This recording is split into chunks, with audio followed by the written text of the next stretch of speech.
people, welcome back to the channel and welcome back to another edition of Pokemon Thursday. The day of the week, we talk about the smell that my slippers start to give after like a couple of days of me wearing them, and I still have socks on, nice slippy socks. But yeah, for some reason, I must just be a stinky boy. I feel like when people look at me in the videos, they're like, he's a minging cunt, isn't he? Like, not really, I'm not joking about that stuff. We're not really here to talk about the smell that my body gives off. That's disgusting. We're here to give another comic book character a Pokemon team. Now, this week it's a little bit different. This character that we're doing is not a traditional comic book character, but have appeared in many comics because we're doing Godzilla, the iconic, legendary Godzilla, and hopefully I've got a picture somewhere. Godzilla's appeared in plenty of comics, so he is qualified and he goes by the rules and everything of what qualifies for these videos. So we're going to do a comic book character, the team for a comic book character, this week being Godzilla. Now, I know as well what you're thinking. Does this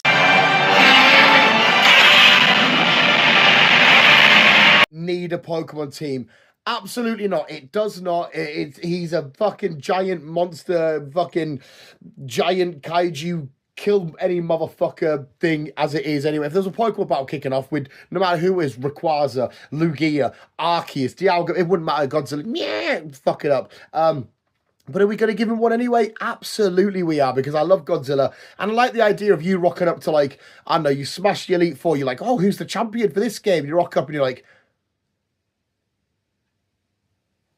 what the fuck? And he's just sat there, oh, challenger, you have gone through your Pokemon journey and you're here to face me, the master of the region. I don't know what name, whatever region that is. Now you must challenge me. Here is my first Pokemon. I love that idea. That's fucking amazing. Because the fact that the Pokeballs would be like, what? Like a little flea to him. It would be like, and you'd be like, fuck me. What? Jesus fucking Christ. It's a beautiful idea, sir. Plus, it's silly and goofy and nonsensical. It doesn't make any sense.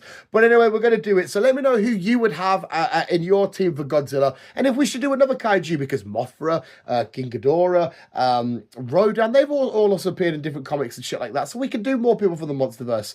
But anyway, visuals, sit back, relax, and let's take a look at the 6 Pokemon I give to Godzilla. I give to Godzilla. We'll stick with it.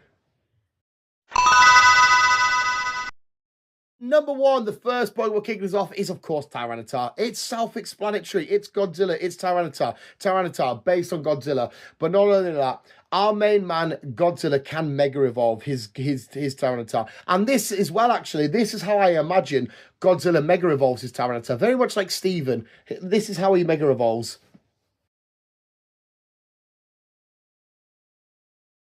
That's right. Even Godzilla does the little weird kiss thing with his Megastone and shit like that.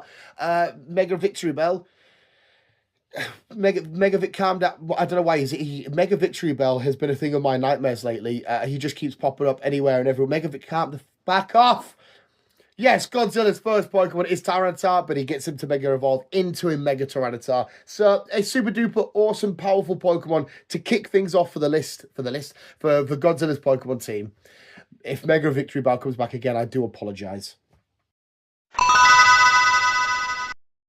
I had to go for a Moth. We've got Venomoth. It's purely to symbolize and signify Mothra. We know that whenever Godzilla's out there kicking off weed, fucking whoever it is, Kong, Rodan, whatever, Mothra's over there being like, boys, stop it. Godzilla, get home now. Your dinner's in. You've been out the pub all day. So he's like, oh, sorry, lads, we've got a guy. The wife's there. You know what I mean? I don't want us fucking shouting us again. I have to sleep on the couch. She's absolutely kicking off, causing havoc. Plus, it's like this weird little symbiotic relationship they have. It's beautiful. There is a few Moth Pokemon I could have gone for, but that was disgusting. I feel like Venomoth was just great representation. I like Venomoth. I wanted to give Venomoth a little bit of love. So we'll have a little Venomoth floating around Godzilla's head somewhere. Just be like, hey, we're boyfriend, girlfriend, even though it's weird because you're a big dino lizard and I'm a moth.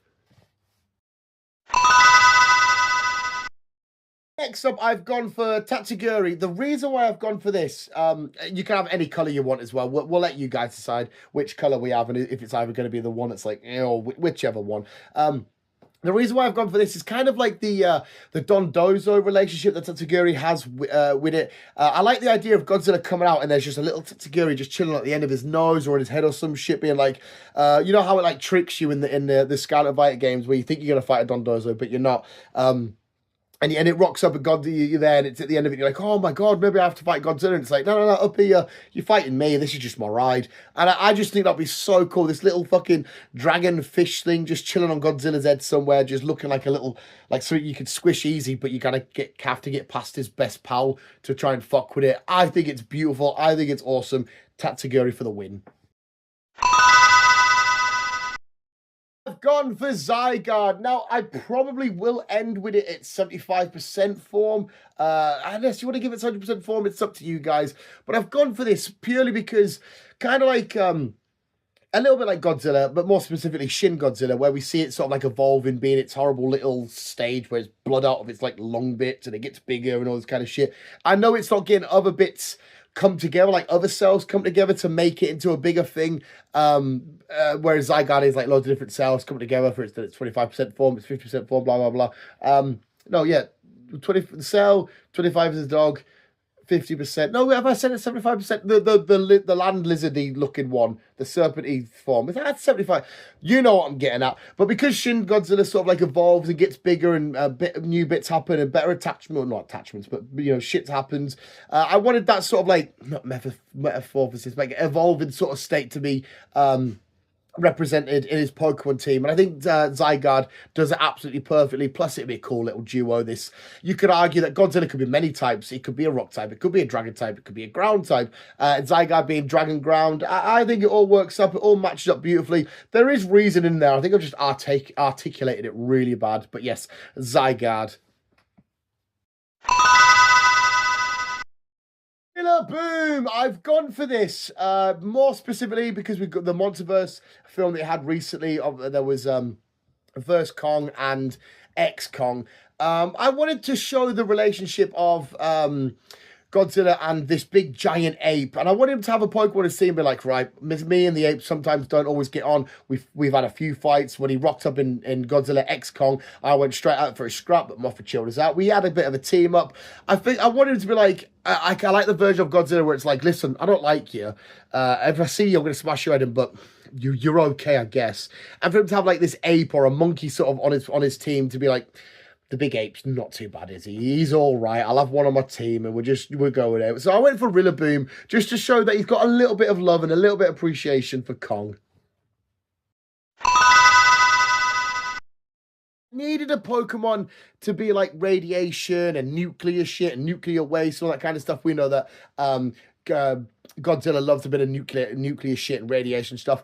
And there was a few you can go for. There's like Weezing and shit. But I think the best one's Muck. I like the idea of maybe when Godzilla's eating all this nuclear shit or this nuclear waste and stuff, maybe he's giving some to his Alolan. We went for the Alolan Muck as well, didn't we, I think? Yeah, Alolan Muck. He gives it to that. And that's that to get all powerful and big. And maybe that can adapt its way somewhere. Maybe he can go like near its mouth. And when it does like atomic breath, no, it would just kill it, wouldn't it? I was going to say we could make like a weird rainbowy, atomic-y, nuclear... No, but I wanted a Pokemon to represent the nuclear side of shit, the chemical, wasty kind of shenanigans. So I went for Alolan Muck. There we have the visuals. I really enjoyed that one. I think that was so cool. The team might be a little bit, yeah, you'll have to let me know in the comments below if you enjoyed that team. If you think it's a bit dumb, a bit silly and whatnot. But I think it's a really, really, really cool team. But please, let me know in the comments below who you would give Godzilla for his very own Pokemon team and who we should do next. It's been a while since we've done a team for in the Superhero Wednesday videos. I think, what have we got next? Oh, no, Pokemon videos. I tell you what as well, I was actually going to have some Pokemon stickers. I bought some. I've been waiting for them to come for 2 weeks. I emailed them on message them on eBay, and they just give us a refund. So, because the people that we were getting them off originally, they're not there anymore. So I don't know when we're going to get some more fucking stickers. But anyway, visuals, that is Godzilla's Pokemon team. Let me know your thoughts in the comments below. And as always, thank you so much for watching, you beautiful bunch of bastards. But please remember to always keep being you and keep on keeping on.